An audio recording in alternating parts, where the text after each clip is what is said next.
Bharatiya Janata party, Janasena, Telugu Desam ముగ్గురు కూటమి కట్టారు.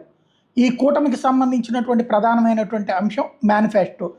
మేనిఫెస్టో విడుదల సందర్భంగా ఒక సంచలనాత్మకమైనటువంటి అంశం వెలుగులోకి వచ్చింది. ఏంటయ్యా అంటే అది జనసేన, భారతీయ జనతా పార్టీలది కానీ లేదా ముగ్గురిది కాదు. అది కేవలం తెలుగుదేశం పార్టీ, మరొక వైపున జనసేనది మాత్రమే. భారతీయ జనతా పార్టీది జాతీయ మేనిఫెస్టో ఉంటుంది కాబట్టి ఈ మేనిఫెస్టోని పట్టుకుని, అంటే సంక్షేమ పథకాలు ఇవన్నిటితో వచ్చినటువంటి మేనిఫెస్టోని పట్టుకుని చూపెట్టడానికి కూడా నిరాకరించినటువంటి పరిస్థితి దానికి సాక్ష్యం.